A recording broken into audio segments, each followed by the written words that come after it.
Step 1, wake up early, gon' rise with the sun. Step 2, get some good, some food in you. Step 3, think real hard about what you wanna be. Step 4, fuck everybody, just do your thing. Wake up, today's gonna be a good day. Wake up, today's gonna be a good day. Wake up, today's gonna be a good day. Wake up, today's gonna be a good day. Wake up, today's gonna be a good day. Wake up, today's gonna be a good day. Wake up, today's gonna be a good day. Wake up, today's gonna be a good day. Yo, set your affirmations, aspirations. I got shit to do, the aftermath of preparation. Good food, good mood, blood in circulation. One step at a time, yeah, that's how you make it.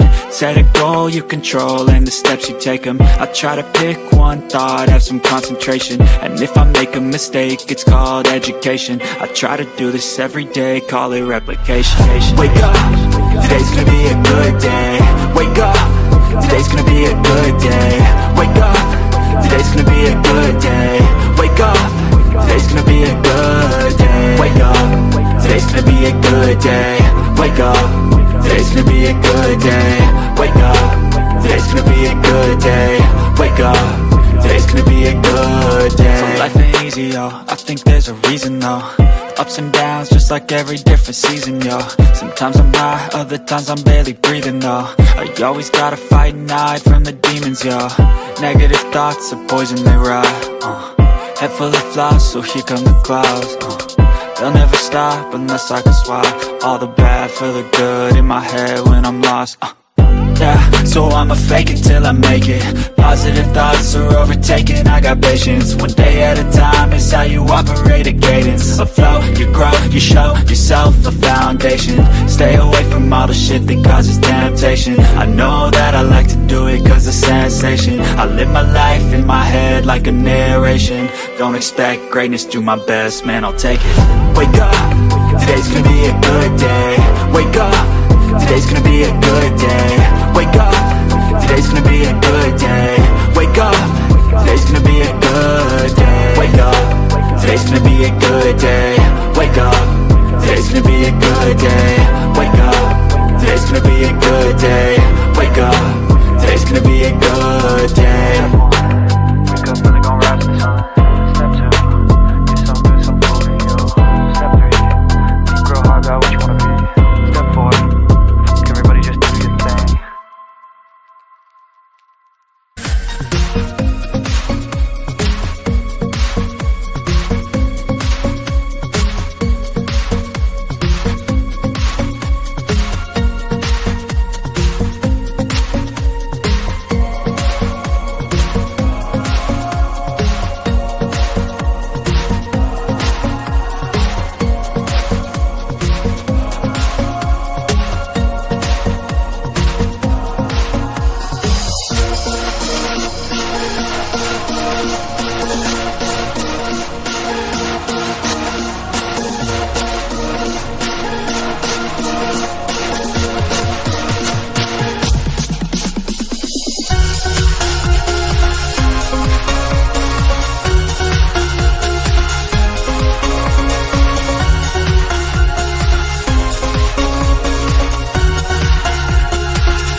believe in me. I need to find more hours in the day to breathe. Need to find more power in the way I be. And when my mind turns sour with the painful scenes, I need to scream out loud, I can't stop me. I wanna be the greatest like Rocky. You know I leave them all hating like a hobby. I'm out here making moves like a lobby. And if you ain't with me, it's your loss. See, I got my mind on the facts, I'm a python. Grab what I like real fast, took until I have everything I attack, everything that I lack, everything that I want, and I see, matter of fact. Cause I'm my own worst enemy. Only if I let it be. I can control anything if I can just think carefully. I control my destiny. Deep up in my mind I manifest it.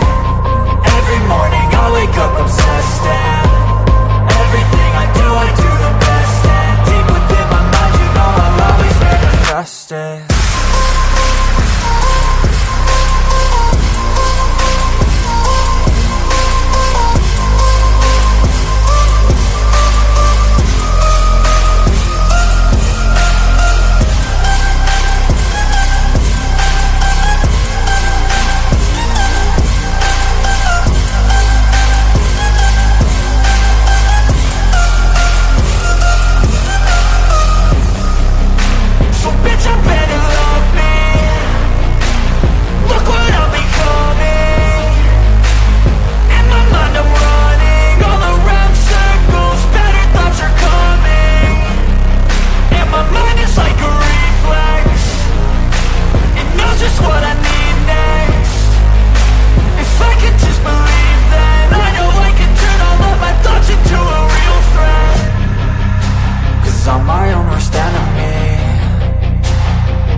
Hello and welcome to My Mind Over Your Matter. My name is Rick, and I'm tired. I'm tired, but I had to come on here because that's the only thing that will keep me up is my show.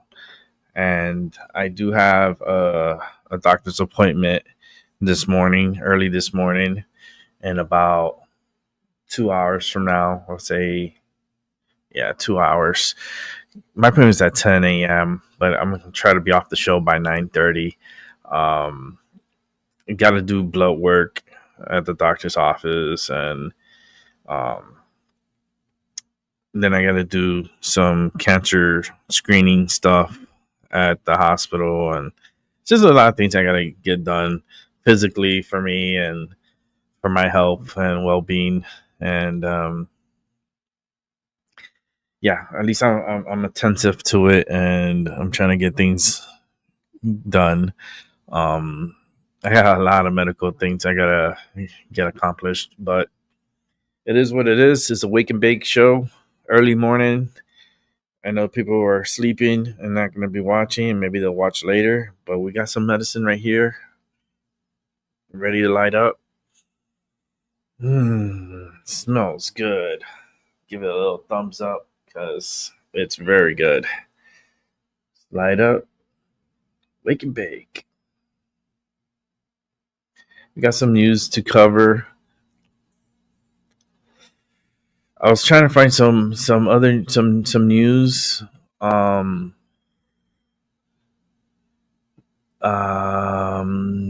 think this is the update that I wanted to see about that firework explosion at the facility.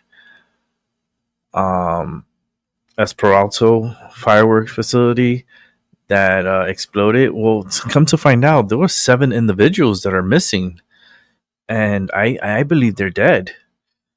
they were working in that facility, and they're now they're not responding to their families. There's no communications. I believe they're dead, and that's very, very sad if that's the case, because innocent lives were lost during that explosion that we saw here yesterday. We saw it live here on My Minority Matter.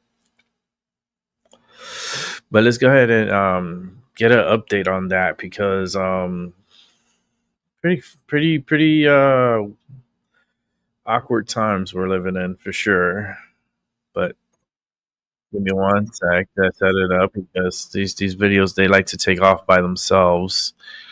They don't let me. I gotta prep them up before and I got a bunch of videos I want to see, so I have not seen them yet. So I would like to see them together. Oh, I also got to see the weather. I woke up with pain, a lot of pain in my hands again, like extreme amount of pain in my hands. So I don't know what's going on. I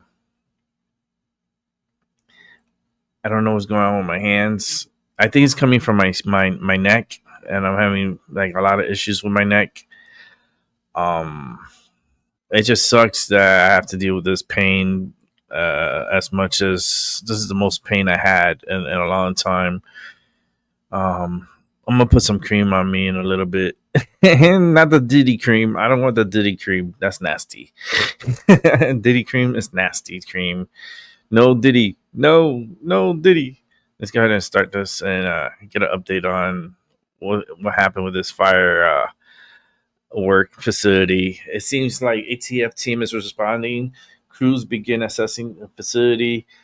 7 missing. There's still 7 people missing and 2 hurt. Evacuation still remains around the area.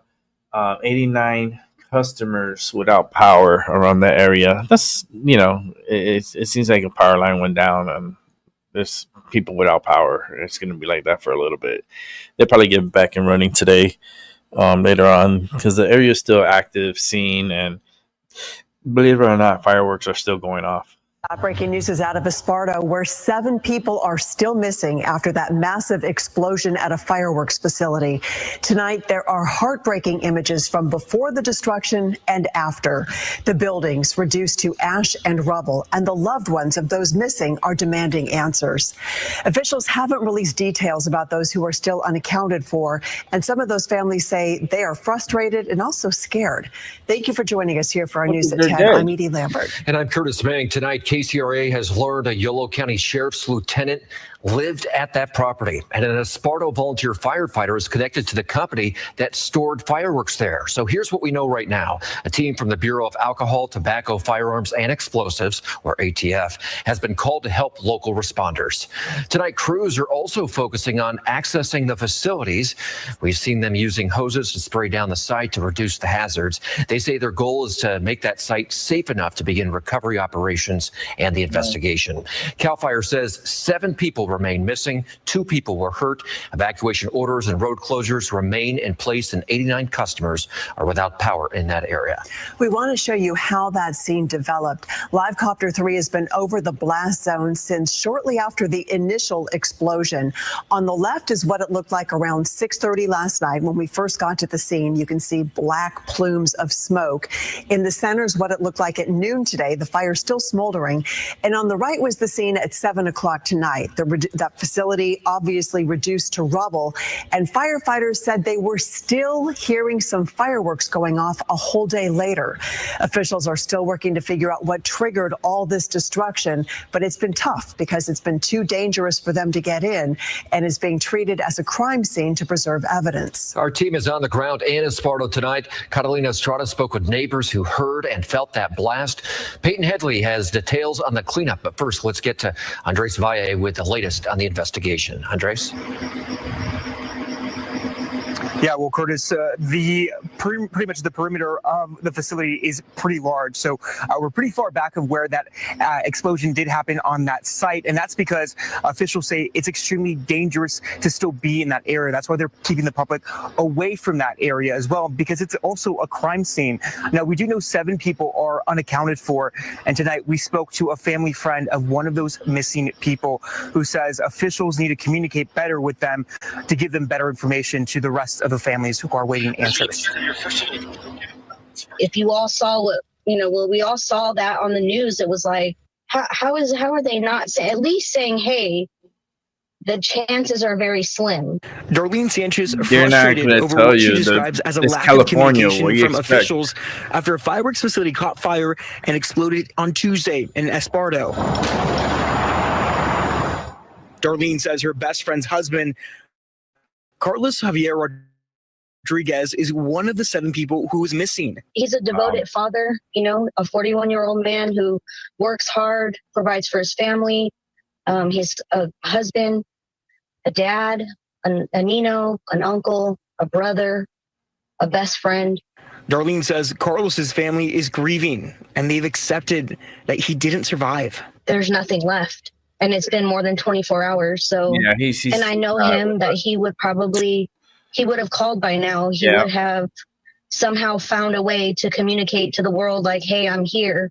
CAL FIRE is taking the lead on the investigation and has not released any information about the identities of the 7 people who are missing. There has been communication with family, and I understand that it's not the communication that everybody would probably want to hear. But again, we are doing our best with the information that we have and the information that we can feasibly share. You're dead. CAL FIRE says it was too dangerous to get into the site because of the magnitude of explosives stored at the facility. Exclusive images from Livecopter 3 showed a new development in the investigation as fire crews entered the blast site around 6:30 p.m., hosing down part of the facility. It's a very complex and ongoing incident that is not completely terminated or mitigated. So we're going to keep the public and our responder safety in the utmost regard throughout this incident. Darlene demanding officials release more information. There's 6 other families that are grieving and have lost loved ones that, we want answers. For now, Darlene says Carlos's family will remember him through his humor. He was very loud. He was funny. He was a good guy. So Darlene did let me know that they're expected to meet with the coroner's office tomorrow. And of course, our thoughts and prayers are with the Carlos's family. Now, as for the victims, the rest of the 7 other people, the Yolo County did release the Victim Services Program, which is a plethora of services that will be allowed for the families of those 7 unaccounted for people, which include things like counseling for them as well. Reporting live here in Yolo County, Andres Valle, KCRA 3 News. Thank you. Well, tonight we've learned a Yolo County Sheriff's Lieutenant lived on that property, and 2 members of his family were home when the first blast happened. A neighbor tells us he's friends with the lieutenant and spoke with him after the explosions. And his family was in their house when that happened. And they said they got out. They got kind of blown around and got some glass cut. From what I understand, he said that they're okay, and they just were able to get out of there. Well, we have confirmed that lieutenant is Sam Machado, who we interviewed in 2017 for a boating story. Keep in mind the lieutenant's former home is now part of a crime scene. A department spokesperson told us it's one reason this is now a multi-agency investigation.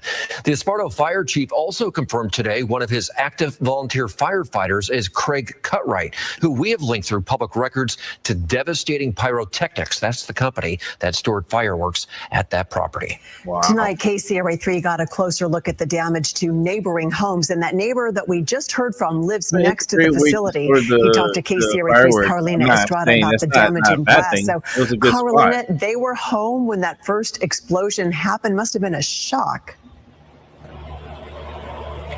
Yeah, Edie, they tell me they were getting ready to have dinner when they heard a loud boom that just shook their entire home. After that, another explosion. They heard the fireworks and they heard them throughout the night. And as we walked through the property of this couple, we saw large pieces of metal that, seeing them, you can only wonder how the impact, how strong it must have been to have those large pieces of metal flying onto their property. Now, this couple has lived there for over 2 decades. They say they could have never imagined something like this was going to happen, and now they're getting ready to move to a different state, but first they have to deal with the damage. Wow. It was like almost like an earthquake. The whole house shook. I did see the explosion. We saw it here. You come out, Yep. and what do you see? We saw the Just this explosion from the huge column helicopter. of white smoke, and it was climbing to 1,000 feet. It was a scene Walter Lucas never imagined he'd see outside his Esparto home. But then I saw the fireworks going off behind there, and I knew For 23 years, Lucas has lived next to the devastating pyrotechnics facility. everything is gone now. Every once in a while, on New Year's Eve and whatnot, they put on a really nice commercial fireworks show.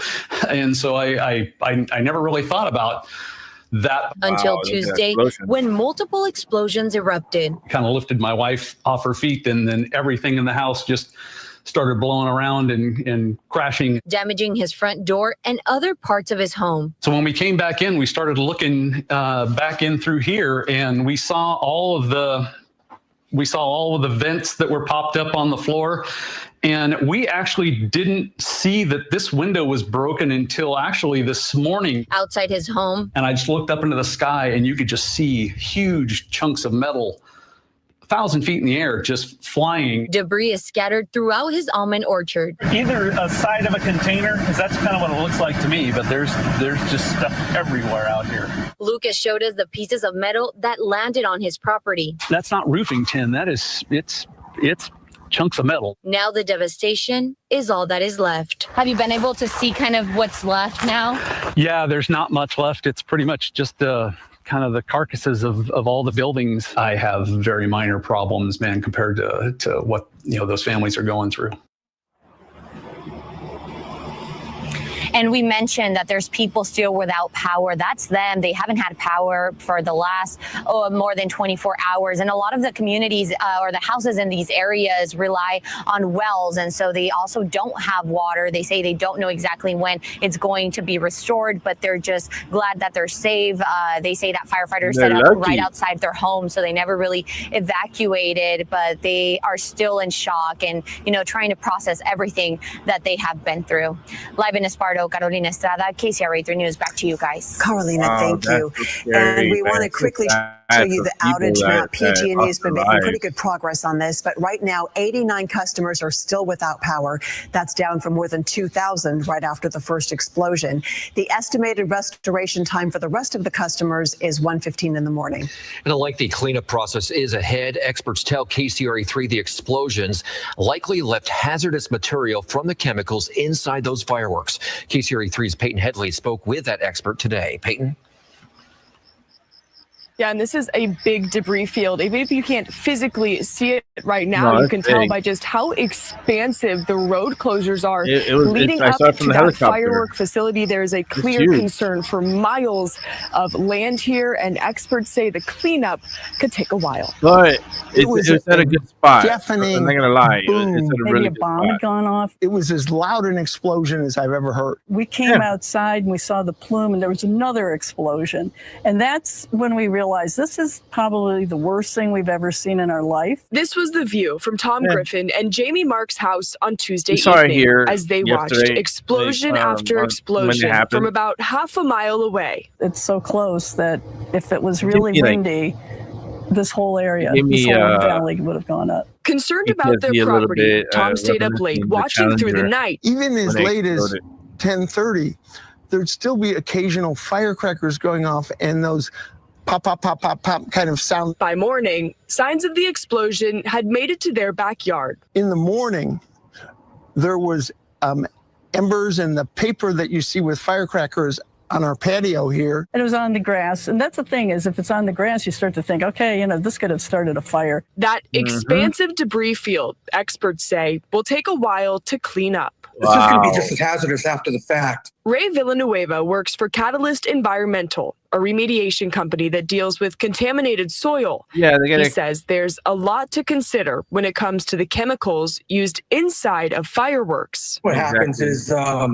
when the fireworks disperse, when then a lot of these things combine in a situation like that fire, there's a lot of materials that were blowing next to each other and combining. And then falling to the ground, which is why he says there will likely be a lot of soil sampling in the coming days. There's no question about it. There's too many chemicals. Tom and Jamie say they understand the concern as they watch from afar. Imagine getting hit by a black rocket. smoke still rising from the horizon pretty much today. what it is, you know, and you have the chemicals from And the expert we talked to, he says if you are concerned about your property, he says it's a good idea to wet things down, especially if it's really windy, and make sure that nothing hazardous is blowing around in that wind. As for physical debris items, he says you can likely get in touch with your local regulatory agency and they can help you clean those up wearing the right protective equipment. Live in Esparto, Peyton Headley, KCRA 3 News. Okay, well, I mean, it is what it is. I mean, you know how I feel about fireworks. You know how I feel about fireworks. Fireworks to me, like my father told me when I was very young, fireworks is just burning money. Hakeem Jeffries is on the House there filibustering. Do you want to take a look at that? He's doing a filibuster right now, which is ridiculous because I'm watching it from my my device. Makes no sense that we have to waste our time with this guy. You know, he's been up here. I went back and checked. He's been up here talking for over 2 hours. Let me see. 2.5, probably like 3 hours. He's been filibustering. We could listen to it. If you want, give me 1 sec. Let's see if I could fix this here. Come on, what's going on here? You know, the internet has been acting crazy on me for some reason. It has been acting crazy. Right, give me a sec so I can. Okay, so this is under. Let me see if I can find it.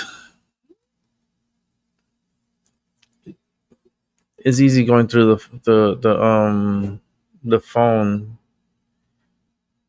compared to. Let me see. Okay, here we go.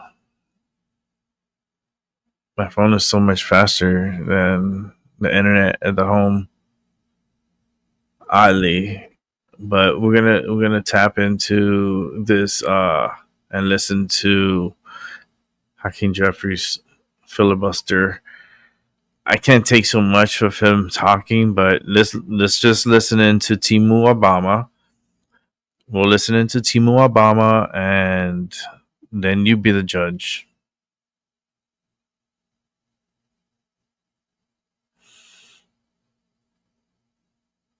Nod to President Harry Truman is even broader than that. It will increase Social Security benefits for all of our older Americans. It will improve a wide range of health and medical services for this is Americans of all ages. They're talking about the bill, the big beautiful President bill. Lyndon Baines Johnson leans in on the importance of Medicaid with a greater degree of precision. He says, but there is another tradition that we share today. Democrats like to gaslight and complain. Calls That's upon what we're us never to be indifferent toward despair. Commands us never to turn away from helplessness. It directs us never to ignore or to spurn those who suffer untended in a land that is bursting with abundance. And this is not just our tradition, or even the tradition of the nation. It is as old as the day it was first commanded. Thou shalt open thine hand wide unto thy brother, to thy poor, to thy needy in thy land.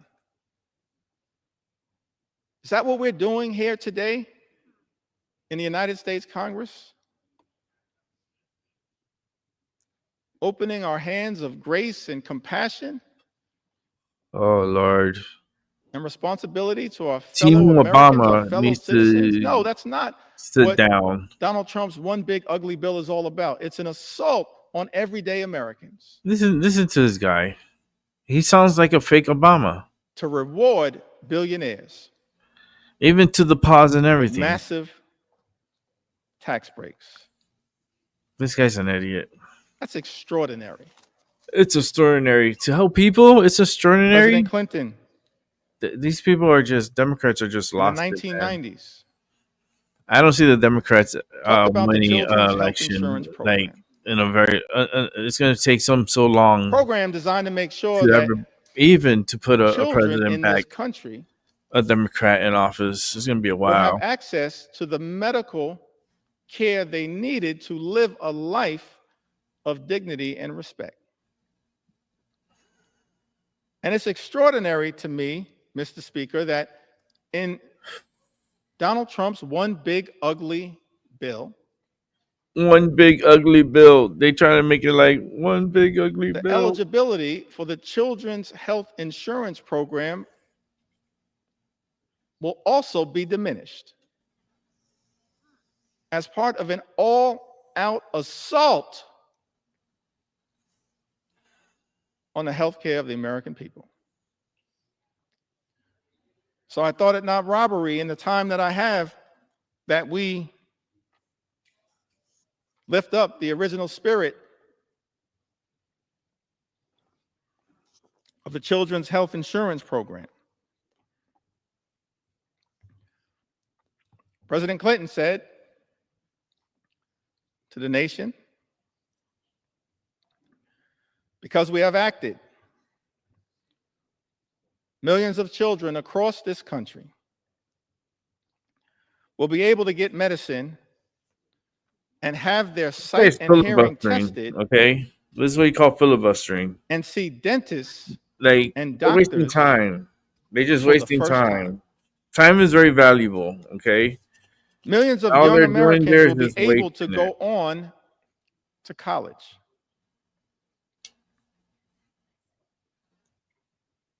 Millions of Americans not so young will be able to go back to school to get the education and training they need to succeed in life. Millions of families will have more to spend on their own children's needs and upbringing. This budget is an investment in their future and in America's. You see, budgets are moral documents. And in our view, Mr. Speaker, budgets should be designed to lift people up. This reckless Republican budget that we are debating right now on the floor of the House of Representatives tears people down. This reckless Republican budget is an immoral document. And everybody should vote no against it because of how it attacks children and seniors and everyday Americans and people with disabilities. This reckless Republican budget is an immoral document. And that is why I stand here on the floor of the House of Representatives with my colleagues in the House Democratic Caucus to stand up and push back against it with everything we have on behalf of the American people. In the spirit of John Lewis, show up, stand up, and speak up for what we know is right. This looks like a clown show. What the hell's going on back here? Why are they That clapping? we're debating right now So stupid. on the House Of course, of Representatives. they put all these people, of course, of color right behind. Like this Budget is also represents an attack on dog the whistle. Affordable Care Act. Dog whistles. For some reason, He's been doing this already for 3 have been hours. obsessed. Look, I can't even push it back. Look, I Mr. can push it Speaker, back with 3 hours ago, like attacking 2.5 hours ago. Look, 2.5 hours number ago. of Americans. But that's not what this 2:43. It doesn't let me go back anymore. Look, number of Americans. that's the furthest back I could go. But that's not what And this he's one been big doing ugly this bill now for is all about. 2 hours and 44 America minutes. is too expensive. 2 hours and There are 44 far too minutes. many people who This- are living. Shut up, dude. Shut the fuck up. You're just wasting air and wasting people's time. Time is money, and he's just wasting people's money and oxygen. But this dude, I'm going back. I'll put the cursor, which is right here. I put it right over to the time, and what does it says there? 2 hours and 44 minutes and 31 seconds. He is grandstanding here. He is filibustering. This is what you call a filibuster. Okay, look at these people right here. Right? Look at this. What is this? What is this? It looks like a reptilian. It looks like one of these, like, it should be like in a sci-fi movie. Like, what is this shirt? What is this? Oh, goodness gracious.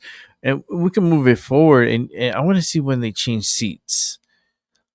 Because, like, the black people, like, they came up and they started sitting behind. So, it's a long filibuster. Like, that's all they're doing is filibustering. But the bill's going to pass. Trump is going to sign it on the 4th of July. So let me see. Where didn't they change the seats? I'm trying to go. I'm moving. Let me see. Okay, here. I think this is when the seats changed. Let me see. There's females there. There's a guy. So let me see how they change seats. I'm not gonna listen to him because he's talking his shit. Like, I can put it on. Listen. Some estimates 83% of the benefits would go to the wealthiest 1% in this country. Filibuster. He's Satellite even at like the time, he can't even take it our anymore. children and He grandchildren wants to leave. He just came in the picture. with more than $2 He just came in the trillion picture because the lady left. I wonder when she's additional gonna debt. leave, and when she's gonna leave, and when he's gonna leave. And yet, Mr. Speaker, many of our Republican colleagues want to lecture America about fiscal responsibility. These want to leave. They want to leave already. Oh, there they go. And then have the nerve to come to the House floor Here comes one. and try to jam a bill down the throats of the American people with a debate that began at 3:28 a.m. in the morning that would saddle them with more than $3 trillion in additional debt I see when the other people come in. Hold to on. provide I'm not here to listen. To them. massive I'm listening. tax breaks to billionaires in this country. I'm here to see who changes seats. And then Okay, so pay the for guy some back of it. here, the lady back here changes seats. She's The gonna words are leave. written. We, So she's leaving, and somebody's gonna come and replace her in seat. order to form a more perfect union. This guy's just filibustering. I like that. I like that. We the people, in order to form He's just a wasting. more Oh, perfect she's gonna leave. There she goes. Look, she's looking back.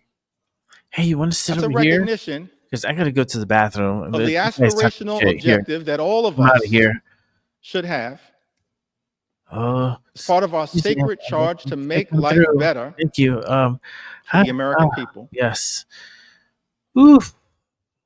I'm on the while camera also now. acknowledging that This blue shirt made it to the camera. at its birth and Oh even my to goodness. this Hey, day, what? What are you talking about? America is not a Having a whole little perfect nation. conversation back there. But This the is gift she's like, that this is we've been stupid. given This I don't know. I think she said this is stupid. is that sacred charge to strive for a more perfect union, to look out for every Okay, I don't care about what he's single saying. Like American. he's filibustering. So let's silence him because that's all he's doing is filibustering. I was just playing like who's changing the seats, like who's moving in and moving out. Okay, so right here, this old lady leaves. So this lady over here next to this black lady here, she's about to get up, and now it's gonna start getting blacker in here. Because a lot of these people want to leave already. Like this guy came in, like this tall black guy right here. He's new to the picture, so they're bringing like reinforcing. There she goes. Bye. This is like the hot seat. Here we go. Let's bring a person of color. We need more color on the screen. We need more melatonin on the screen. Clap, clap, clap, seals. Clap, clap, clap. Like they're having a conversation, and that's fake clapping. These old ladies back here are like, they're fake clapping. This party is nothing but fakes. A lot of fakery. Like clap, clap, clap. Oh wait, these two back here forgot to clap. Wait, let me stand up. Shit. Fuck, I gotta stand up. I was texting someone. Okay, clap, clap, clap. Clap, clap, clap. This lady right here is tripping me out. Clap, clap. She's tripping me out. She's like, I gotta go, guys, because like this is too long and I gotta use the bathroom. Okay, I'm out of here. Bye. I'll see y'all later. I gotta go pee. Oh girl, don't worry, I got you. Let's bring some more color in here. Hey girl, how you doing? Yeah. Bring more color in. We need more color. Let's take out the white people. The lady in the blue in the front row here, you're gonna be leaving soon because you have to be leaving soon. We need more color. We need more color. But oh, I think she gets replaced. Wait a minute. I'm gonna move it up 11 minutes. So 11 minutes after this, there she is. She's like, hey girl, I'm out of here. I gotta go pee. We're gonna bring some more color into the screen. We need more color. Remove the white people out. We need more color. Bring more color in. We need more color. We need more color. Here she comes. Stepping on in. We need more color. Oh my goodness. There we go. The dream team of color. And trust me, they're not good people. These are just weirdly brainwashed individuals that think they're important. These are people that are power hunger. They love power. They like to think that they're important. They want their families to see how important they are, so they make themselves present on the screens. To me, they're just regular, ordinary people. If I was to walk by them in the streets, I would say, like, I wouldn't say shit. I would just keep walking because they're just ordinary. They're just people. But the power, that's what they're chasing. They love power and they want to be in power. And Hakeem Jeffries here has been talking for over 3 hours. And it's nothing but hot air and people clapping like seals. So like, look how they stand up and clap. Look at this, right on cue, and look at this one nodding her head. So this is all fake. These are the ones that they put in. Like this one's clapping so hard.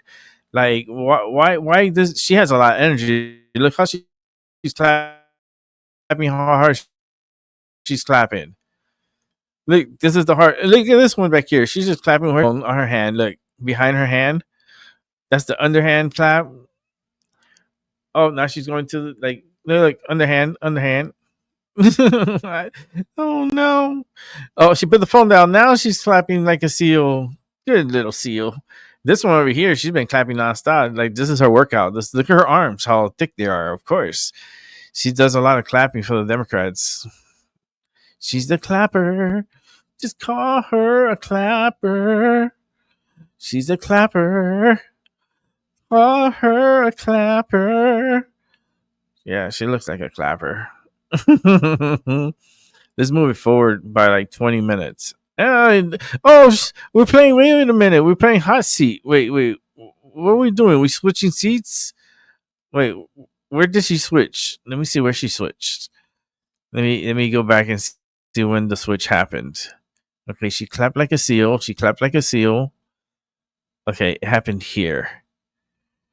Right here.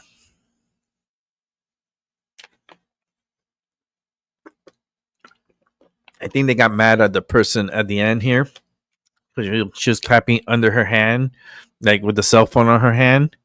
So she was clapping like underhand clapping. So I think they're removing her from that seat. Because remember, this is all visuals too. And if you're not fully in it, like the girl over here, like she was really in the clapping. So she was clapping really hard, and this one was clapping really hard. This one here, she wasn't. And now the white girl's back. We bring the white girl back. She's like, thanks for keeping my seat hot, girl. I knew you were good for something. Damn, the black girl had to keep the white girl's seat hot. How is that not a story? Ain't that like some kind of like huge story from the Democratic Party? That a black chick she was a seat warmer for this lady here. I don't even know her name, but she looks like she could have been a professional wrestler at one point in her life. Could have been a professional wrestler. This one over here looks like he was part of like some musical group from the 50s. But this is a filibuster. Let's see if they move seats. Who else moved seats? They had another clapping event. Let's see. They're all gonna go on cue and they're gonna stand up together and clap. And they clap like seals. You want to listen to it? Okay, let's listen to it. As a result of the Republican assault on the health care of the American people. I'm sad. I never thought that I'd be on the House floor saying that this is a crime scene. And House Democrats want no part of it. No part of it. It's a crime scene. Going after the health and the safety and the well-being of the American people. And Mr. Speaker, we want no part of it. Which is why we're fighting so hard to stop it. There's a lot of corruption in the United States Congress in the Medicaid and Medicare. Having to be part of a crime scene. He's so stupid. Shameful. You are shameful. You're stupid. All-out assault on the American people. I'm so stupid. He doesn't talk for me. I don't know who he's talking for.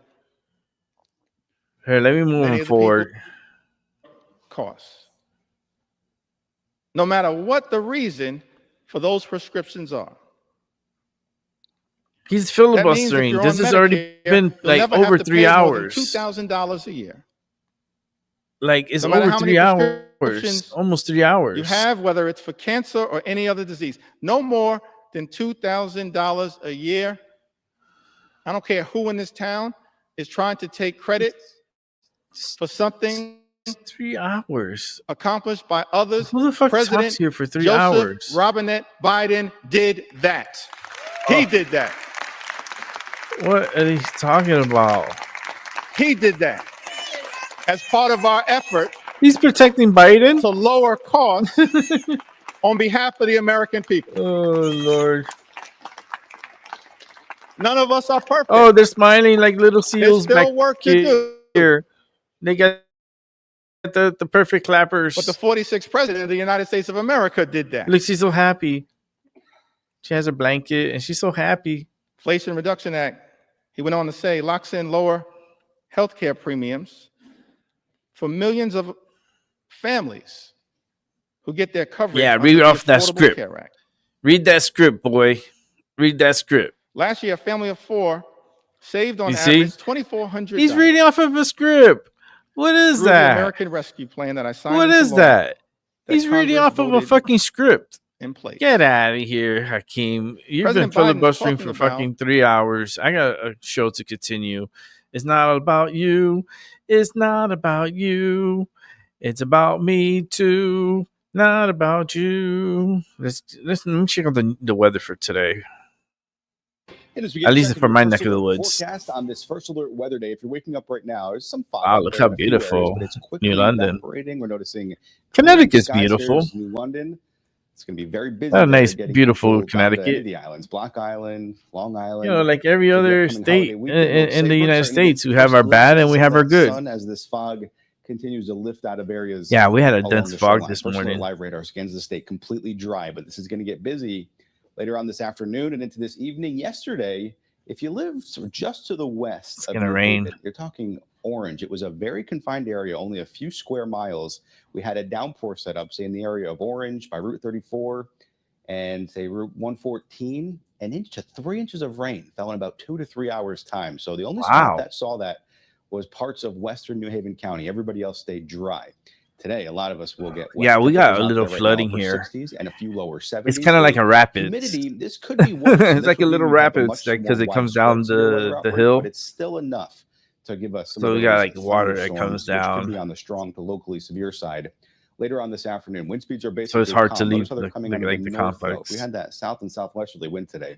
But we Yeah, got pretty thunderstorms busy coming day either because way, I once know again, I still woke up expecting with some pain in severe my weather. thumbs again. As far as any humidity, it stays very comfortable So today. I know Tomorrow, something's we're it's talking gonna about the top happen. 10 days through Usually when Saturday, my being thumbs hurt September like that, Sunday, it's and like next week it's down to really oppressive with hot intense temperatures storm is returning gonna to like come. the 90s. Like a lot of We'll wake up as lightning early as Sunday, and likely that into Monday, energy and is maybe gonna Tuesday as be well. So remember, 3 like days out of about their 90 in presence. Connecticut means a heat wave. We could be seeing that, but right now we're forecasting at least 2 of those days, 90 or better.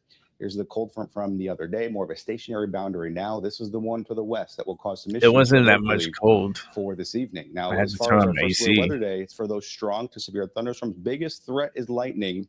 The Yeah, possibility lightning, exists for some see? small hail and gusty winds, but the lightning is So the they're bigger deal. predicting Playing everything out on First Alert Futurecast. they're 2 to 3 predicting o'clock, something keep to your eye on the come northern sky. today. Those Let me see. thunderstorms Oh yeah, look at moving that. Around into 4 o'clock. Connecticut. 4, 5, 6, 7 6. o'clock. Say we can't really call the all clear until 8 or Okay. 9 o'clock. But beyond that, boy, does it set a beautiful, beautiful stage for Friday, for 4th of July. Looking Friday is spectacular, gonna be even into beautiful Saturday. for our It gets fireworks. a bit warmer, but it is a near perfect holiday weekend.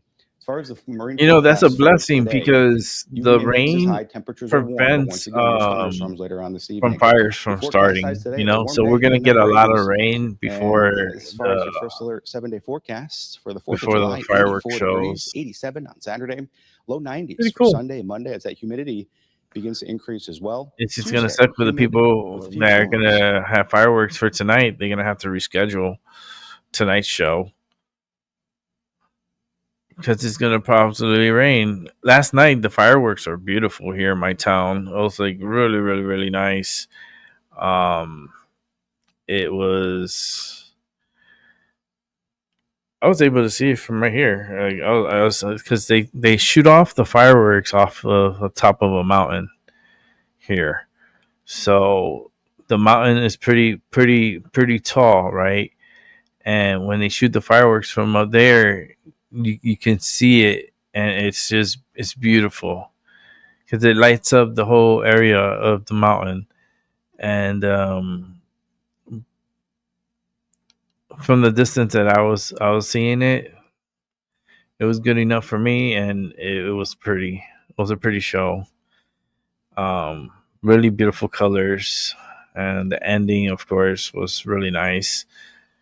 And yeah, tomorrow's the 4th of July here in the United States. We hope that everything will go well throughout the country, but the energy has been feeling really weird again. So be careful, know your surroundings. This is like an opportunity for bad things to happen, because this is how large groups like form, and you know, this is easily an opportunistic, time to hurt people.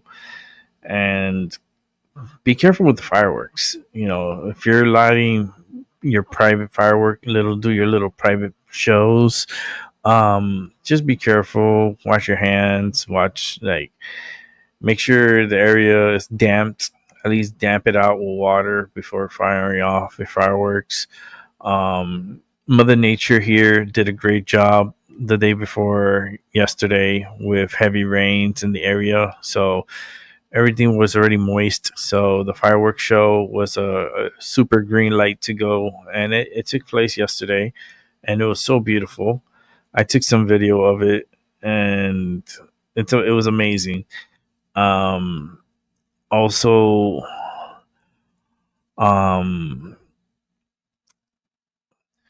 the 4th, I'll be on the 4th. I already saw the fireworks show, so I'm good. But it's supposed to rain today here, and I felt the pain in my thumb. So yes, it is going to rain, because lightning, I can feel the energy. I could feel. That's why I tell people I'm very sensitive to energy, and I could pick up on people's energy and stuff, because I'm very easily could pick up on the weather.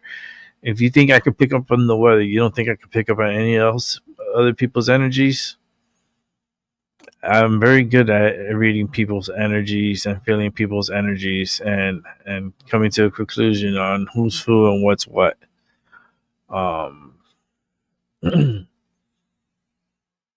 But it's a gift, It's not really. I haven't really exploited it, but it's a gift that I live with daily.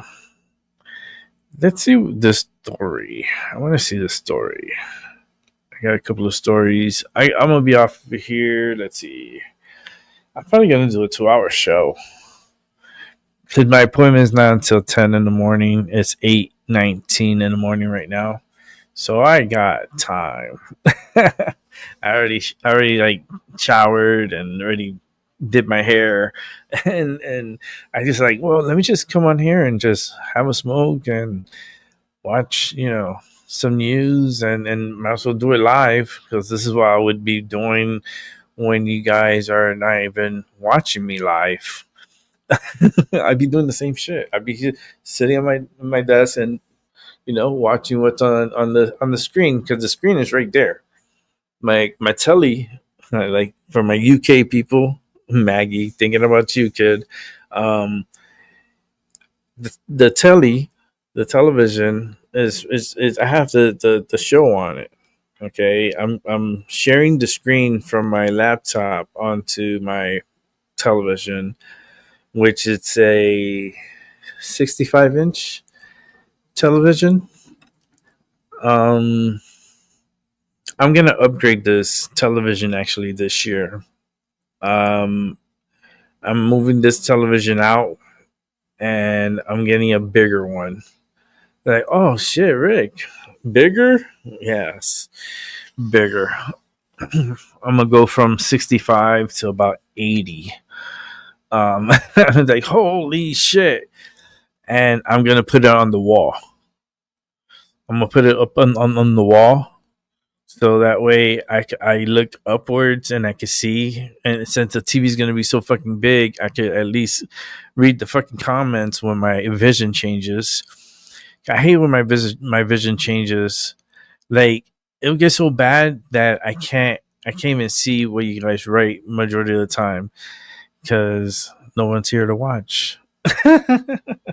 But when there is people here, the it looks small. So, and I don't want to mess with the fonts and like I just want a bigger television to mount it on the wall.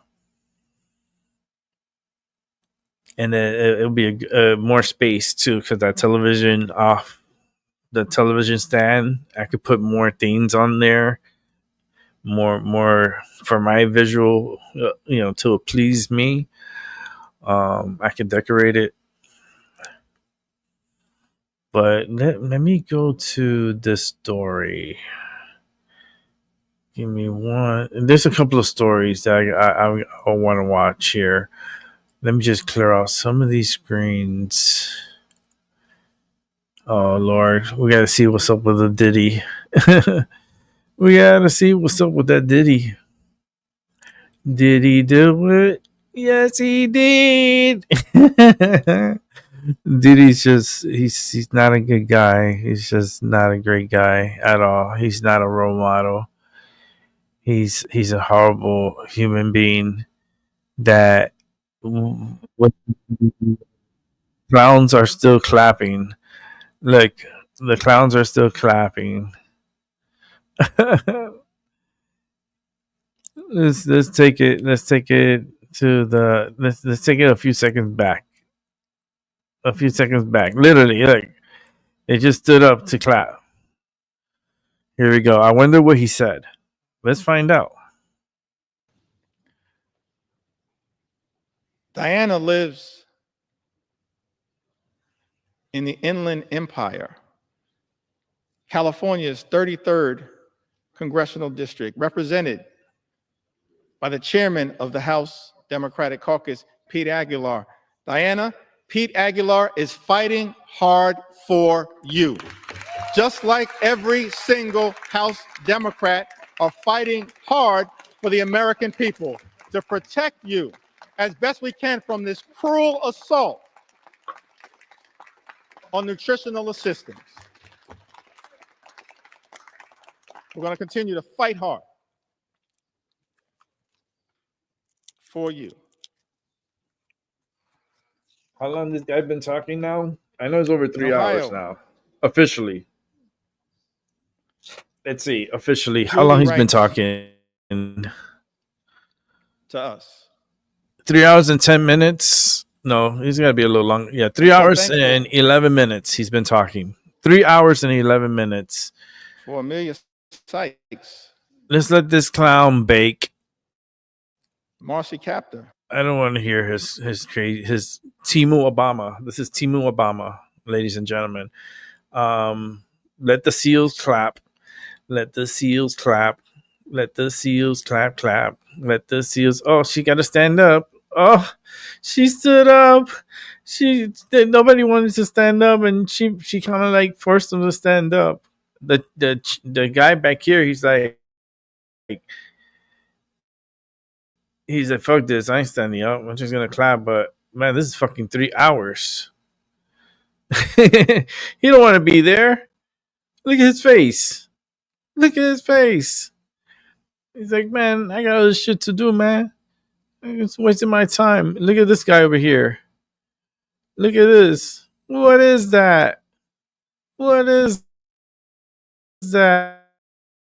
Oh my God. What are you doing? Blowing your nose. Then we go through COVID and you're just putting blow. Viejita, tú una sucia. No. She's wild. She's wilding. So let's let Timo Obama bake, because that's what he wants. He wants to keep talking. Let him keep talking. So let's come over here to Fox News and see what's going on. Judge blocks Trump's order on immigration claiming asylum. What is this about? Let's find out together. Turning into this now. A federal judge appointed by President Obama has blocked President Trump's order to stop migrants from claiming asylum. The judge ruling that Trump, quote, lacks the inherent constitutional authority to displace federal statutes when it comes to removals. Here to react is former Deputy Assistant DHS Secretary and former Acting ICE Director Jonathan Fahey. Jonathan, good morning to you. So what do you think about this ruling? Do you think that this could lead to an increase in border crossings? First of all, it's sort of like, here we go again. After the Supreme Court basically shut down these judges from these massive, rulings affecting the whole country as opposed to just the litigants in front of them, we are back here again. I think this could potentially, but I don't really think it will, because I think the message has been sent to the people who want to cross here illegally, that it's harder to get in, and once you get in, you're not going to stay. But it, again, just shows a judge really overreaching, because the Trump administration at the beginning of the administration declared a national emergency at the border, and this is within his inherent powers. And all they're saying is you have to go to a port of entry. You can still claim asylum. You just can't sneak across, and if you get caught, then claim asylum. There's what Donald Trump is doing, what the Trump administration is doing, is inherently reasonable here. So, but ultimately, it's a judge overstepping his bounds. I don't think it'll have much of an effect, because I think the message has been sent, and people that are claiming asylum are still going to be remaining in Mexico and other things like that. So, but again, it does show a judge trying to get involved in the executive role, which is what President Trump's exclusive authority to do so in these areas. Yeah, you're mentioning it here. I mean, there was that ruling, that Supreme Court ruling on nationwide injunctions on Friday. So how does that come into play here? I know that the judge recognized that and put a stay on this ruling for 14 days. So what happens next? Well, I think the one thing that I would give the judge credit for, he is giving 14 days for the Trump administration to appeal this.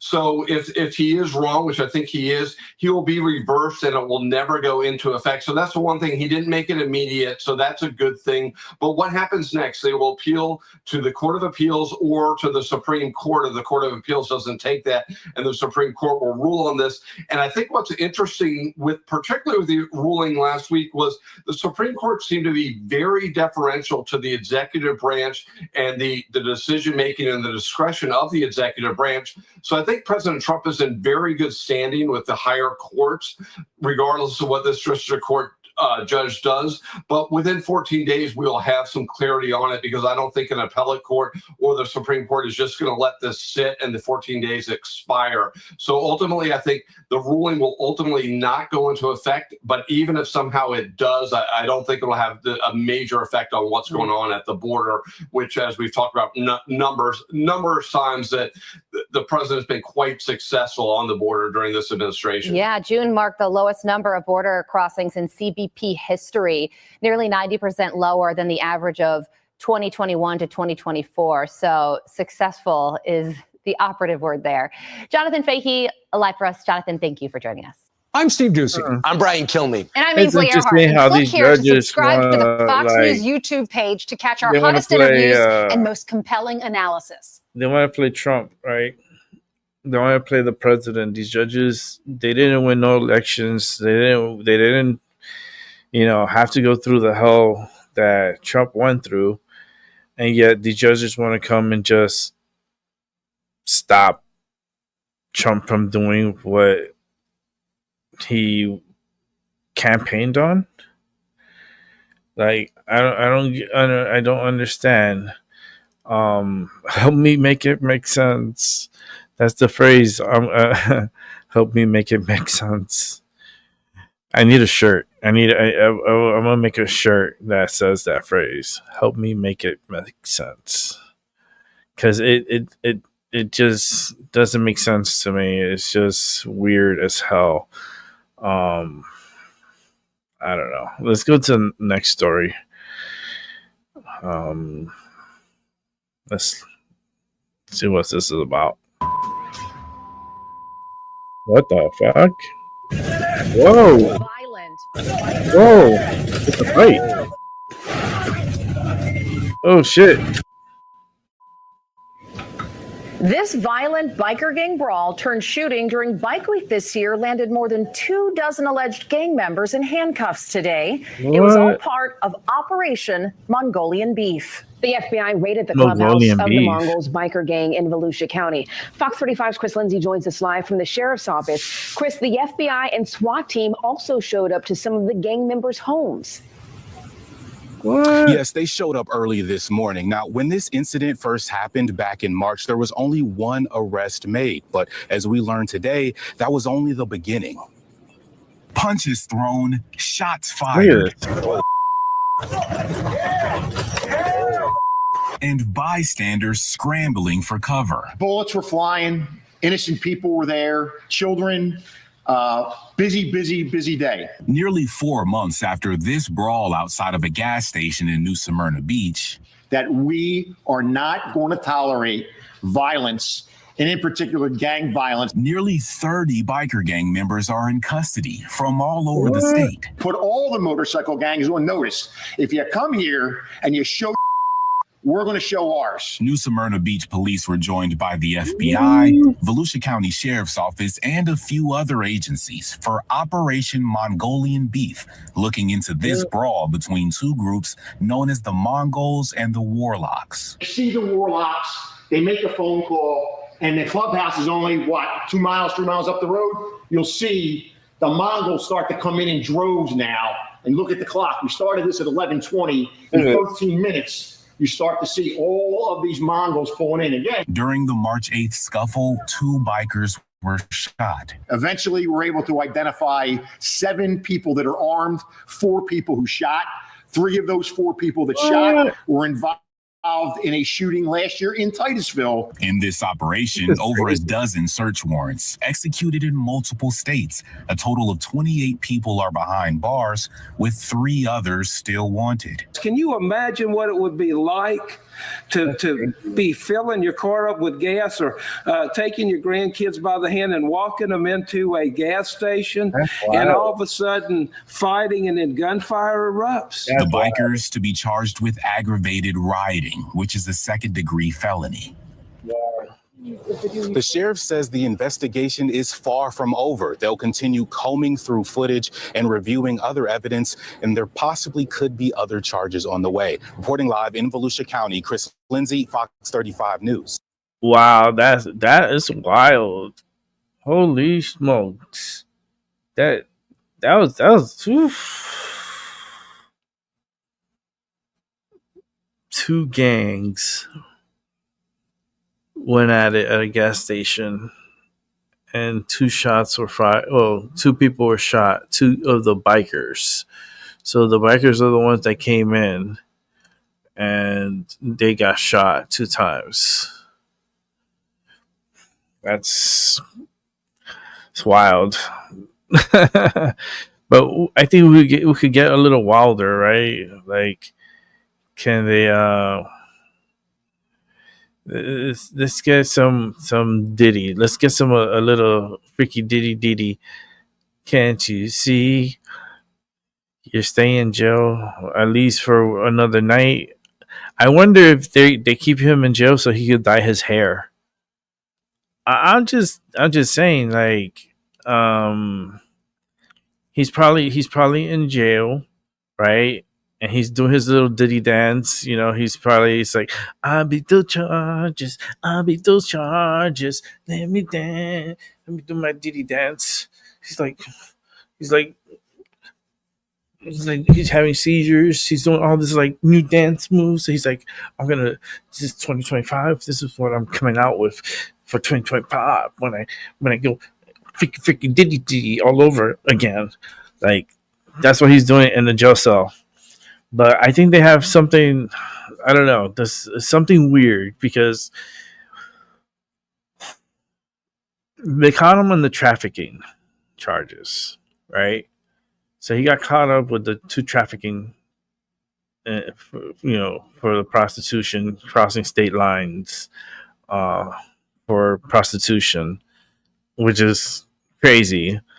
But they didn't get him for the sex trafficking. It doesn't make sense. It just does not make any sense. But why would the judge, I know why.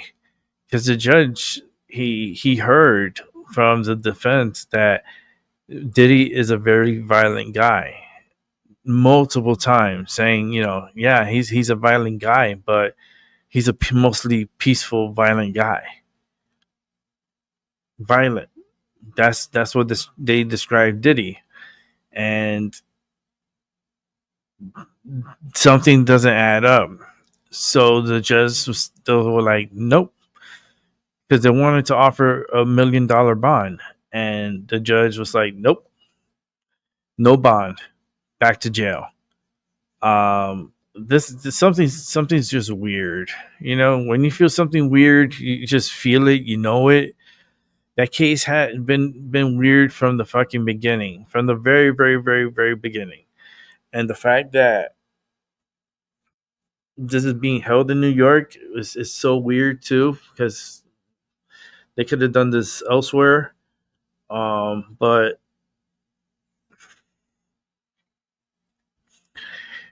and they should have done it elsewhere, but it is what it is. They didn't release Diddy yesterday. They really was hoping and celebrating as soon as the jury left the room, the courtroom, and the judge left the courtroom. When they left, as soon as they left, they started celebrating in the jail, in the courtroom. Like the family was celebrating. Diddy was bent over, literally on a chair with his ass up, knees like ass up, knees down. That's the way we like to, fill in the blanks. Not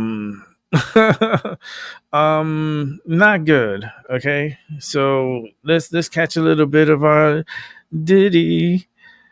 Did he do it or did he not? I think he did it. He did it.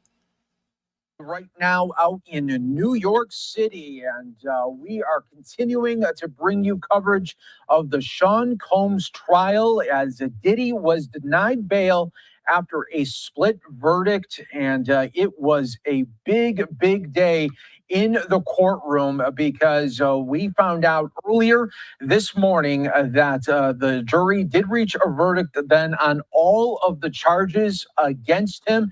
And then we found out the ultimate decision on the biggest charge against them, that count 1, the RICO, turned out to be not guilty. Then count 2, sex trafficking by force, fraud, and others, not guilty. So then you're thinking, okay, count 1, count 2, is it going to be a sweep? Count 3 shows guilty, though, on the transportation for prostitution. Those were the 2 guilty verdicts against him. And then we say, all right, is there a possibility that Sean Combs could be let out on bail? And so we have to wait really the rest of the day. The judge ultimately denies that. So now we are in a holding pattern to see just when this sentencing will happen. The judge first put out an October date, and the defense obviously wants it a little bit sooner. So they are going to have a meeting, a closed-door meeting starting next week to decide when that will actually happen. But now I want to continue to get more insight. Let's bring in our friend right now to the program, Ben Taylor, attorney. Thanks so much for joining us here on Live Now from Fox. And really, this whole trial, you've been with us here these last 7 weeks, and we've been discussing it. And Ben, I really want to congratulate you, though, because right from the beginning, it was right around Cassie's testimony. You really were saying in my conversations with you, hey, it doesn't seem like the prosecution is making this RICO case at all. Yes, Mike.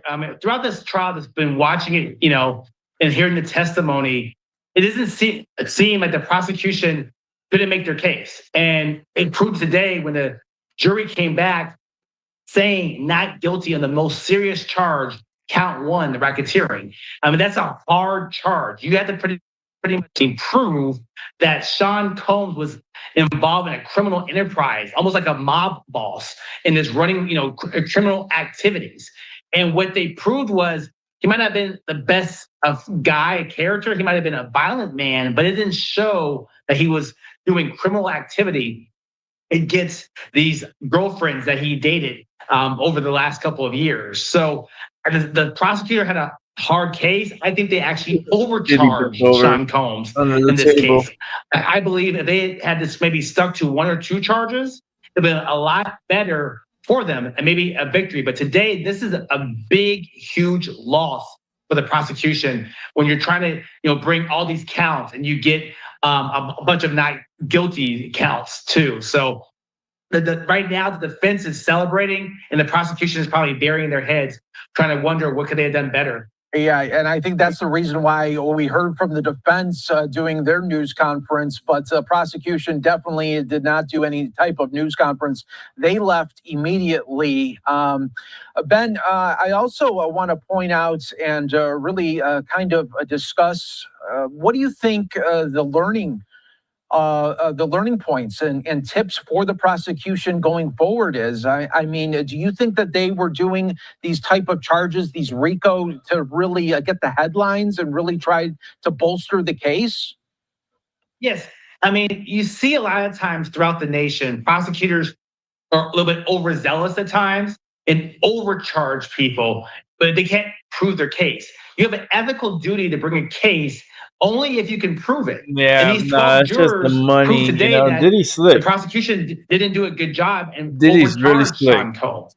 I mean, they should have charged him maybe with domestic violence or assault. I mean, that was clearly on video. So he would have been found guilty if he was charged with assault. But racketeering and running a criminal enterprise, that I thought that was just a ridiculous charge. And that's why the Yeah, but jurors that's took their because they time know something and that came Diddy back today is doing. and And saying not guilty. the way they because brought it out in the court state, the wasn't like the prosecutor right did way. not prove their case that he That's was running why a full I criminal said this enterprise. yesterday. They proved that he might have been the best Hold on. guy. They proved Let that he me pause assaulted this guy people. because he's just blah blah blah blah blah. Okay, because he's an attorney, so he's gonna blab his mouth. Look at his face, of course. Listen, money persuades a lot of people, especially attorneys. If you have the money, you can get the attorneys, and you can get one like this blabbermouth. That's blah blah blah blah blah blah blah blah blah blah blah. That's what you hear. It's very distracting, and it's very like it just gives me a headache. Okay, so because of that guy, I'm gonna go to another story because I just don't want to hear him. I don't want to hear him. He's one of these attorneys. He's just like, if you got the money, if you're like Diddy rich, right, and you got a lot of money, you're gonna get the best of the best attorneys, right?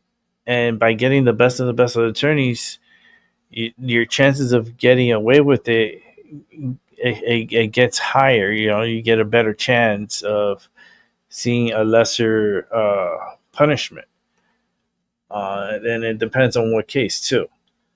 And the fact they're holding him no bail for trafficking, to trafficking of prostitution.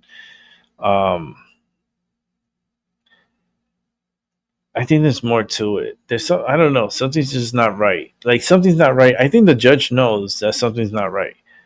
Like, the way the jury kept sending him questions, and then the way the way everything, like, the ruling came out. And remember, the judge had to sit there and listen to all this too. So the judge is also like the jury too, but he's listening to all, and he has an opinion of everything, right? And the judge, he didn't let him have bail. Makes you wonder. Let's check out this news segment here. Criminal defense attorney and Fox News contributor Donna Rotuno joins me now. Great to see you, Donna. So, there's so many salacious details in the Diddy trial.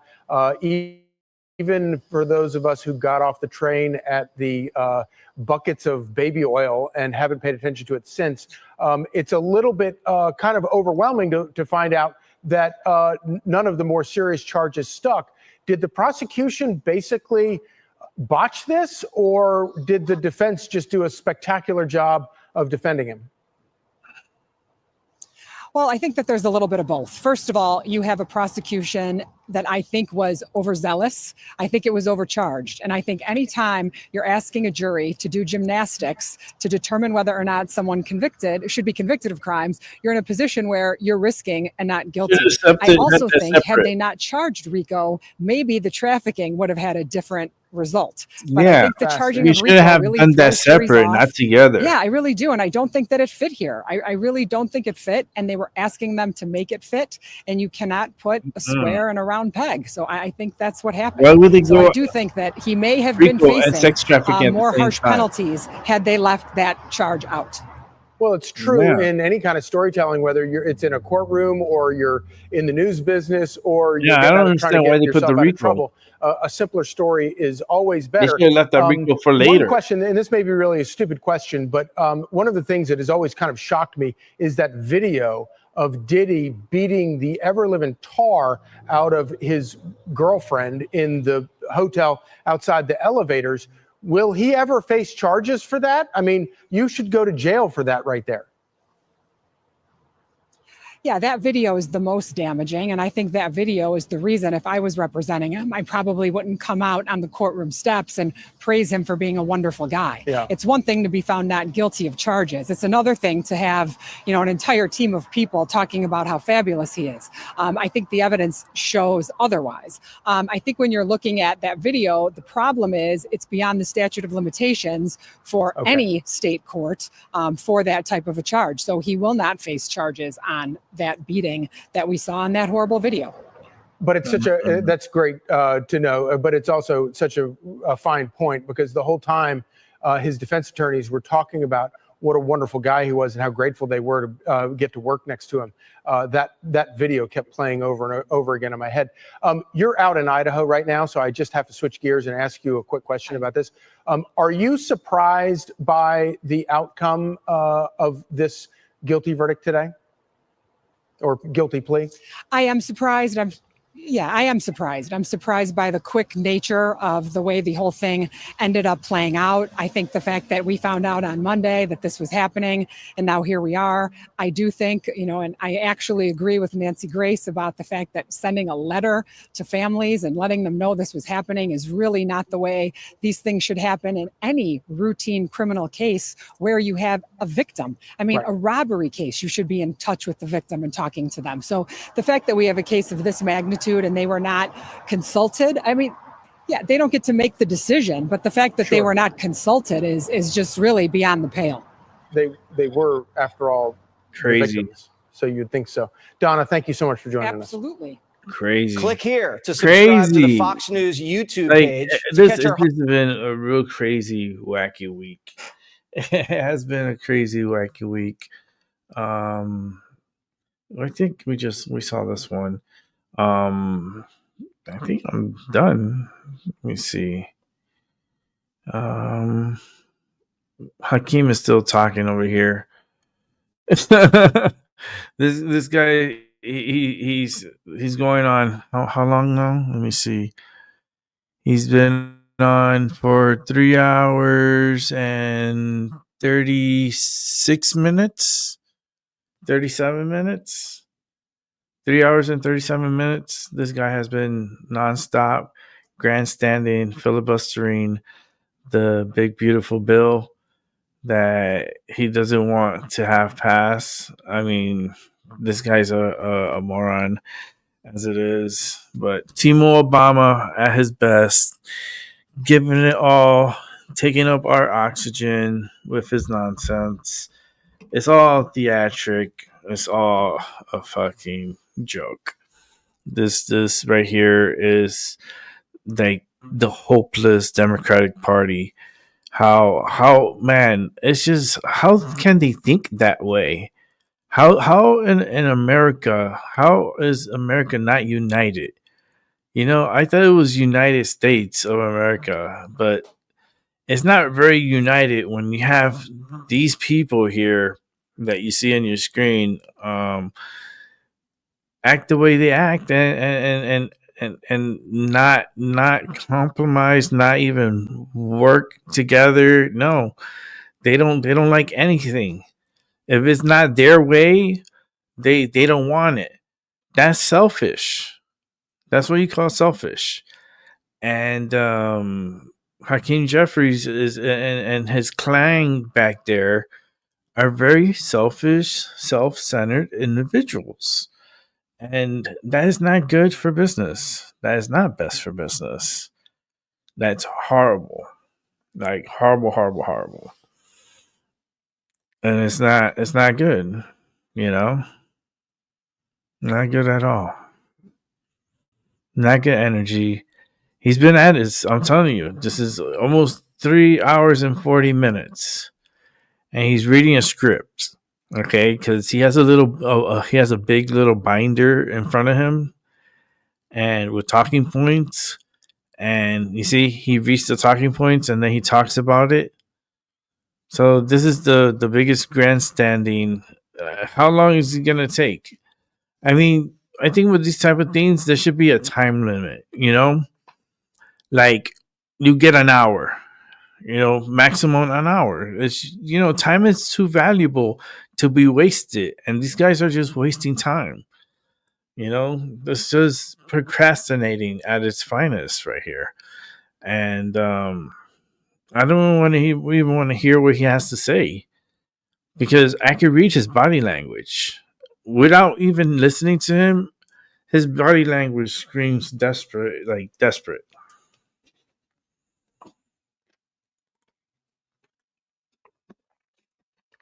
Very desperate, very, very self-centered, and his vision cannot be blended. It has to be a one-track vision.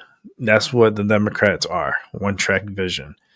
They don't see the whole picture. They only see what they want to see, and they're going to stick to it until their last days. Which is very sad, because how that's not united. We're not the United States. We're the divided states of America, because we're divided. We're big time divided, and these Democrats are they're never happy. Look at his body language. Look at his arms. Look at his hands. Look how he's pointing. Look at the forcefulness. He's like really like trying to like project this energy and show that he's like what he's saying. I don't need to listen to him. I read his body. It's not positive. It's not good energy. It's trying to push. He's trying to push an issue across, and you could tell like he's doing this, and he's doing this. It's like importance, like. He's trying to like really get people to like buy into this bullshit. It's like, just buy my snake oil, it will heal you, type of shit. This is he's a fugazi.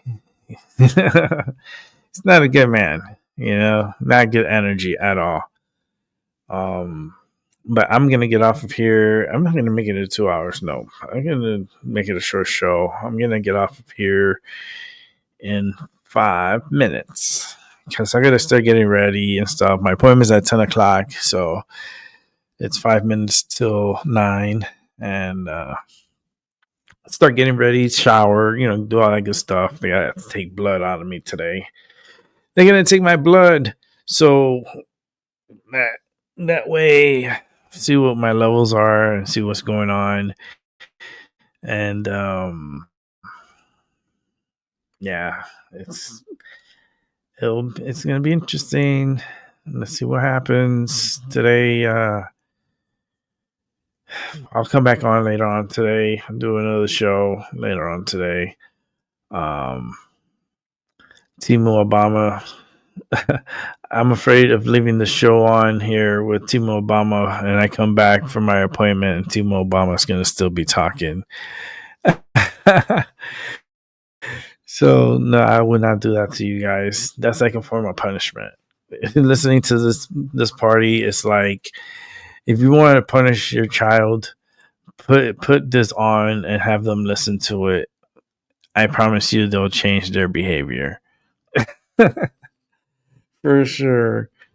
But like I said, I want to thank everyone for watching, and people who are rewatching. Thank you very much. Been pretty cool. Been getting used to doing these shows and so forth. Actually, there was one show I wanted to see. I think Tyson did it last night. Let me see. Because like I said, his shows always come on like after I do my show. So I don't get to like see his show live. So I have to see it like the next day. Because I go, when I get off of YouTube, I'm going to bed. I'm going to sleep. Let me see here. I got to find his channel. It's right here. Right next to Benny Johnson, too. No shit. Like, for real, look. Right down here, like Benny Johnson, Tyson, Tyson Dela Cruz, right next to Benny Johnson. That's funny. That is funny. Okay, so let's go over to his videos. So we do have one that we have not seen yet. So let's set it up, check it out. Let me pause it real quick. Let me make sure it's nice and big. Make sure let's change the settings here so we can make it bigger. So there we go. And then I think we're ready to go with this. So this is what is this we're looking at? I paused it, but I was like, wait a minute. I thought it was a commercial. I was like, wait a minute, what's this? Ice block. See something? Tap something. Are you chart Inc. No more social network. App Store preview. This app is available only on the App Store for iPhone. What? Why would iPhone have that? It's called Ice Block app. Huh. Okay. Tyson's gonna talk about it. Yeah, I kind of figured something like this was going on. Tyson's reporting on it, so let's listen in.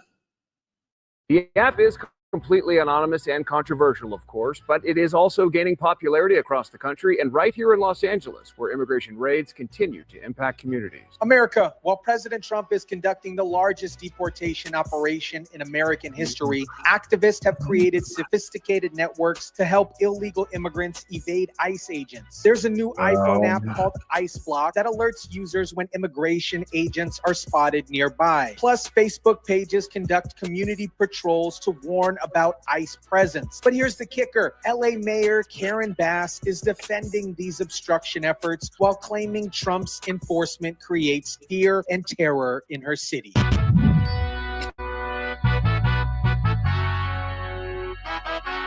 It's called Ice Block, an iPhone app that lets users alert others nearby of immigration and customs enforcement activity.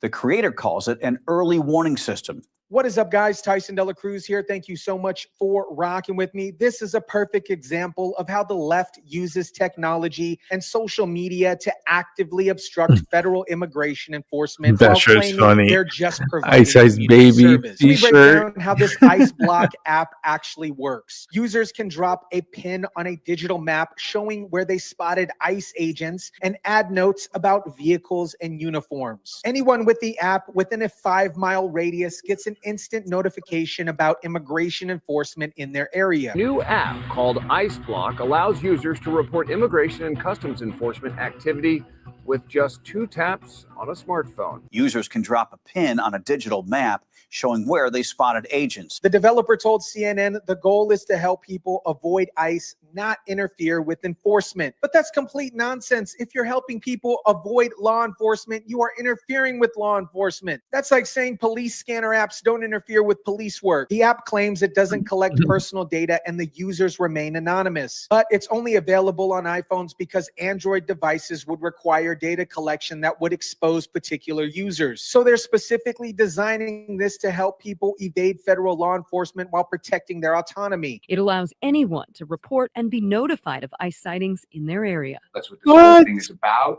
Get it into as many people's hands as possible so that everybody can protect themselves and their communities from what is going on in this country. The app's creator, Joshua Aaron, says it's designed to be simple to use and 100% anonymous. There are some basic safeguards to prevent spam. Users can only report sightings within 5 miles of their location. Only one report every 5 minutes, and all reports are deleted after 4 hours. But these aren't really safeguards. They're just technical limitations to make the obstruction more efficient. But the app is just one part of a much larger network. Organizations use Facebook pages to warn about ICE presence and coordinate what they're calling community patrols in areas with large Latino populations or day laborers. Their stated purpose is to alert people to potential encounters with ICE, enabling them to avoid or prepare for such situations. They verify information through direct observation and coordinate with other organizations before issuing public alerts. These Facebook pages also provide resources and training to individuals and groups across the state and country on how to prepare for ICE encounters. So they're not just warning about ICE, they're actively training people to evade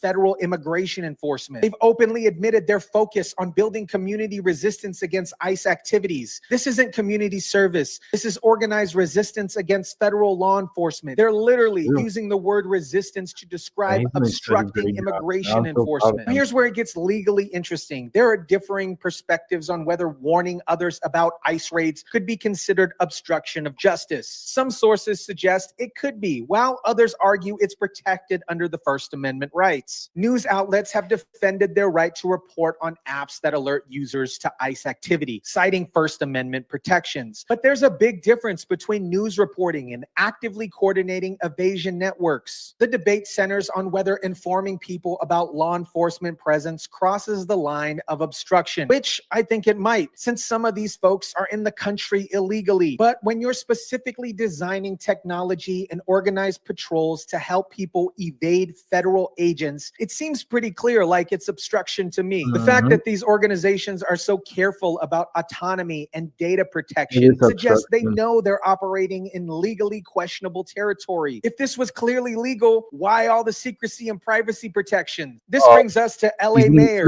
Karen Bass's response to the federal lawsuit. He's going to go to his commercial. The Department of Justice says the city's sanctuary city laws are illegal and violate the Constitution by thwarting immigration enforcement.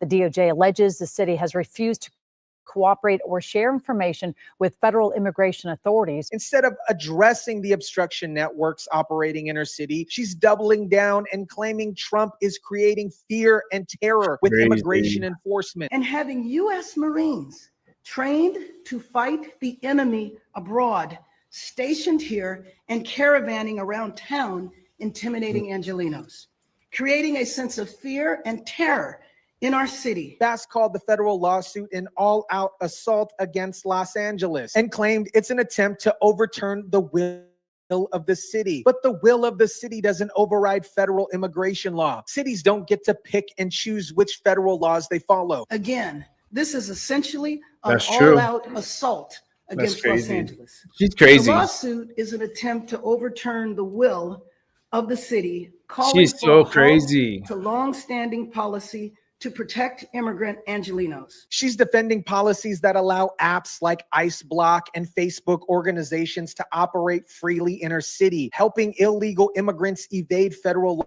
law enforcement. This isn't about protecting immigrants. This is about obstructing immigration law. Bass claimed, I personally won't be intimidated by these tactics, and I will always protect Angelenos against unwarranted and cruel actions of this administration. But she's protecting illegal immigrants over law-abiding Americans. What we're seeing is a coordinated network of obstruction that includes technology, social media, community organizing, and political protection. In my opinion, this isn't random. This is an organized effort to undermine federal immigration enforcement using every available tool. They have apps for real-time alerts, social media for coordination, community patrols for intelligence gathering, and political leaders providing legal cover. The app maker claims this is just a community service, and he has no plans to monetize the platform. But when you're helping people evade federal law enforcement, that's not community service. That's obstruction, regardless whether you're making money from it or not. He has no plans to monetize the platform, saying it's a community service.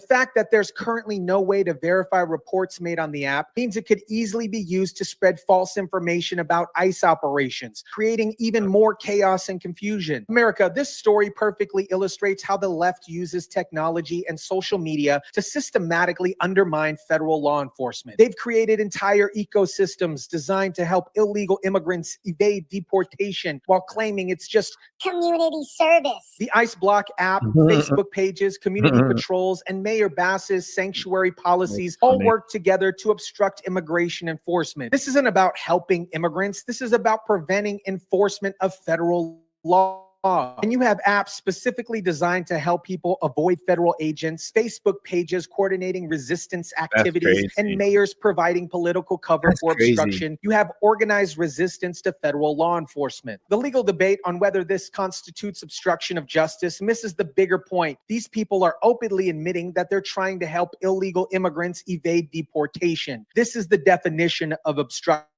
regardless of the technical legal arguments. Mayor Bass claims this is about protecting immigrant Angelenos, but she's really protecting a network that helps people break federal immigration law. Everyone who uses these apps and networks to avoid ICE is someone who should be deported according to federal law. I'll keep tracking how technology is being used to obstruct immigration enforcement. And remember, when activists create apps to help people evade federal agents, that's not community service. That's organized resistance to the rule of law. Let me know what you guys think about this. Drop it down in the comment section down below. Smash the like button if you kindly would. Share, subscribe, and as always, guys, I'll catch you on the next one. That's Tyson de la Cruz. Yeah, man. That was a good story. Very good story. Very good points. Well, I got to go because I got to get ready for my appointment and so forth. And yeah. It's going to be a pokey day for me. I already know I'm getting ready for it. I'm actually, drinking plenty of water because they're going to want a sample from me, of course. And yeah, let's see what happens. Well, today's pokey. I won't get no results today, but in a few days I will. And then I see my doctor next Friday. So I got a lot of doctor's appointments. It just sucks. But continue having a good day, good morning, good afternoon, good night. I'll catch you on the flip side. And yeah, I'll be on tonight. Exactly the time, I don't know. I haven't been truly exactly on times because depending on what breaks and whatnot, like I try to stick to like 6, 7, 7. Probably is a good number. 6 is a good timing too, because if I run a 3-hour show, like I could be done by 11. Actually, no, by 9, and that gives me enough time to settle down and get to bed early and have a good night's sleep. So the later, I come on, the less sleep I get, and I'm trying to sleep, and it's not easy sleeping for me. My body, my spine, it's not easy. Sleep is not easy, but many people enjoy it, and sleep is awesome. But for me, it's very painful, and like. I wake up with neck issues. My neck really, really, really hurts. like in the inside of it. I took my medicine, so it's okay. My hands are really like still hurting a lot, so I know it's coming from my neck, and I know where it's at in my neck because I can feel it where it's coming from, and it's the metal, and I don't know. I'm probably gonna need more new scans on my neck. So I'm gonna ask the doctor if we could take more scans, MRI, and maybe an X-ray of my neck, just to see what's going on here. Because I don't know. It's just I feel my neck feels weird. So all right, I gotta go. See y'all later. Have a good day. Peace. Because this system, I want to go home. I want to be home, but I got to go see the doctor. Bye.